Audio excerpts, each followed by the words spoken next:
Reggie Jackson signed with the New York Yankees back in 1977. He had already won 3 World Series and a Major League MVP award with the Oakland A's. But it wasn't until Game 6 of the '77 World Series that Jackson entered baseball immortality. Reggie Jackson is out with a new book about his early years with the Yankees. It's called Becoming Mr. October. Good morning to you, Mr. October. Good morning to you, Gail. You know what was fascinating to me, that even the phrase Mr. October, which we think is a term of endearment, was started with sarcasm about you.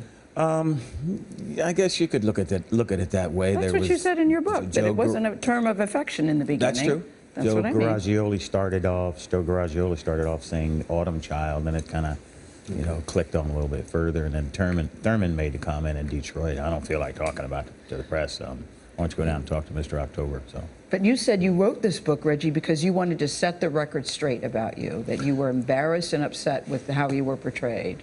ESPN did a mini-series, I guess you would call it, called The Bronx is Burning, and I felt I was vilified in the book and was kind of embarrassed the way it was portrayed. I really felt bad for several months about it, and I had a really good relationship with ESPN at the time, and I never really got past it. And was uncomfortable, so I had a chance to write my view of what happened, and that's what this is. Let's go back to that night. First pitch, first pitch of each home run. What were you thinking? What were you feeling? What were you looking for? I was looking for the ball in. At the time, they didn't have the technology that the game has today to be able to, get picture sequences and what they would do most of the time, if you will. I'm searching for words here. But we had great scouts. Bertie Tebbetts, who's, bless his soul, and a guy named Jerry Walker, and of course the great Gene Michael, who's still around and giving me the tendencies of pitchers. And so I had great insight. I knew what they were going to do. I knew the ball was coming inside, and that really helped me for the evening. The rest of it is history and God-given talent and things like that. And thanks. I was blessed for the evening, but I had real good scouting reports. In the end, when you went to the Hall of Fame, you went as a Yankee. Yes. I had a little difficulty in Oakland there.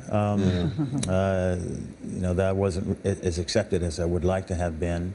So I was certainly accepted by George and the Yankees and that Yankee family, and really got lucky, if you will, by being not welcomed by the A's, if you will, the organization at the time. And when I went back to the Yankees to go in as a Yankee, George had his arms wide open, as he had done so many times in his career with people that had been with the Yankees, been with, not been with, Doc Gooden.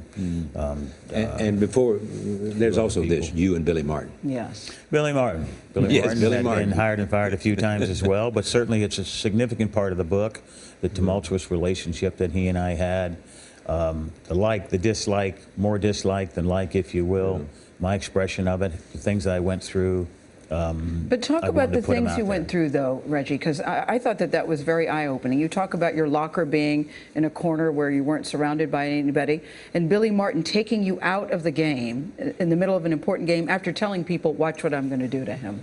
There was a lot of things that went on, Gail, Charlie, that a good friend of mine, Fran Healy, who helped me with the book significantly and spent some time with me, lived with me during a couple of the seasons, and he had said, so many things went on, Reggie, that I never even bothered to tell you. He said, because you'd have lost it. He said, here's something that I found out a few years later, that he went to the mound, and Billy went to the mound to take out Mike Torres, and he said, watch this. And the guys really didn't even know what was going on, and Mike Torres said, don't do that, don't do that. And then he sent Paul Blair out to get me and take me out. Why did you two not get along? What I had heard was that I didn't respect him the way he wanted to be respected, or treated him the way he wanted to be treated.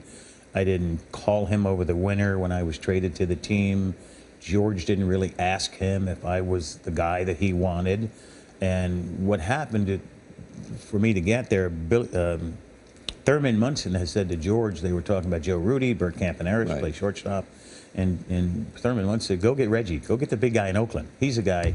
He's the SOB that we need. And that's Thurman Munson right there. Really. Yeah, and then you have the whole Strawgate thing, I call it, too. It's almost like so many things were working against you, and you didn't help yourself either a couple of times. You have to explain the straw thing. Yeah, Is the straw that... Where you said, where you were reportedly said, I'm the straw that stirs the drink. But you said you never said that. I don't feel I ever said that, and I would say it. I did not say it. Certainly Roger Ward believes I did. He had said it so many times that he says I've lied about it. Yes. But I would love to reach out. I've tried to reach out to Roger and have a talk with him and say, tell me how you heard it. But do you feel that? Feel what? About yourself?